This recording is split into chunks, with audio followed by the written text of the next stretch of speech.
Nous sommes le 27 octobre 1949. Il est 2h59. La tour de contrôle de Santa Maria, située dans une archipel du Portugal, est censée accueillir le vol Air France 009 en direction de New York. Malgré plusieurs tentatives, la tour de contrôle n'arrive pas à échanger avec l'avion.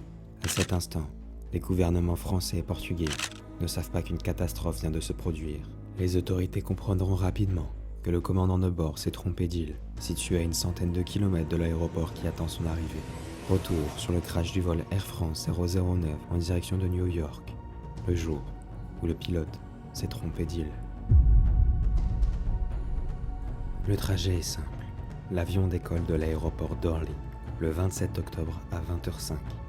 Direction l'aéroport de LaGuardia de New York. Le trajet ne se fait pas en une seule fois. Il y a une escale prévue sur l'île de Santa Maria.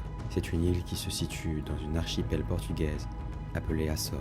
C'était ce soir-là, la 1973e fois que le trajet Paris-New York était effectué par la compagnie aérienne. Censé arriver à 3h du matin à l'aéroport de Santa Maria et 11h plus tard à New York, la destination finale. Mais aucun de ces passagers ne foulera le sol américain. Le vol Air France 009 comptait à son bord 37 passagers et 11 membres de l'équipage. Parmi ces passagers, de nombreuses personnes n'étaient pas de simples touristes. Marcel Cédran, boxeur professionnel, champion de France, champion d'Europe et champion du monde en poids moyen. Ginette Neveu, violoniste très populaire. Tous les profils sont présents. Berger, musicien, sportif, domestique, homme d'affaires, rédacteur en chef. Le commandant de bord, Jean Delanoué, 37 ans, est un pilote expérimenté qui comptabilise 6705 heures de vol, dont 1250 heures de nuit, 1513 heures seulement sur le Constellation, l'avion avec lequel il aura l'accident qui lui coûtera la vie. En plus de cela, le pilote avait déjà atterri 23 fois dans l'archipel portugaise, sans problème. Cela fait maintenant 7 heures que les passagers et l'équipage sont dans l'avion. Ils se rapprochent de l'archipel d'Açores pour pouvoir faire l'escale prévue. Il est 2h51. Le pilote Jean Delanoué déclare à la tour de contrôle de l'île qu'il aperçoit la piste d'atterrissage. Et c'est à cette heure, à ce moment précis, que l'avion a eu la dernière interaction avec la tour de contrôle. Le pilote s'est trompé d'île. Il descend actuellement sur l'île voisine appelée São Miguel, qui est à une centaine de kilomètres au nord. Sur cette île, il y a du relief, de nombreux sommets sont présents. L'avion descend à 914 mètres d'altitude. Malgré une altitude très basse pour un avion de ligne, le commandant et le reste de l'équipage passent juste au-dessus du chaos de bois.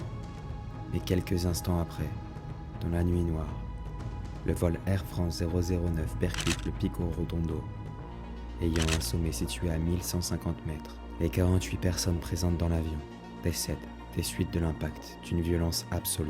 8 minutes après le dernier échange avec la tour de contrôle, l'avion ne répond plus à personne.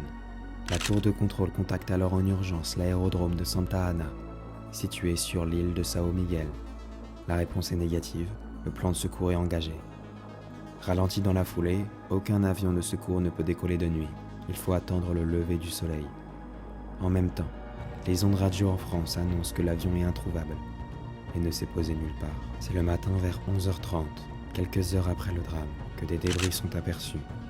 Des secouristes décident de gravir le mont dans le froid et dans la brume, tentant au péril de leur vie de retrouver des débris de l'avion et de potentiels survivants. Une fois arrivés sur les lieux quelques heures plus tard, le verdict est sans appel. Aucun survivant. Ce fut un crash mortel. Il est 17h30. L'information vient d'être transmise au siège d'Air France et reprise dans la foulée sur toutes les ondes radio de France. Le deuil de millions de Français commence. La mort de nombreuses personnes importantes, dont le boxeur Marcel Cédran.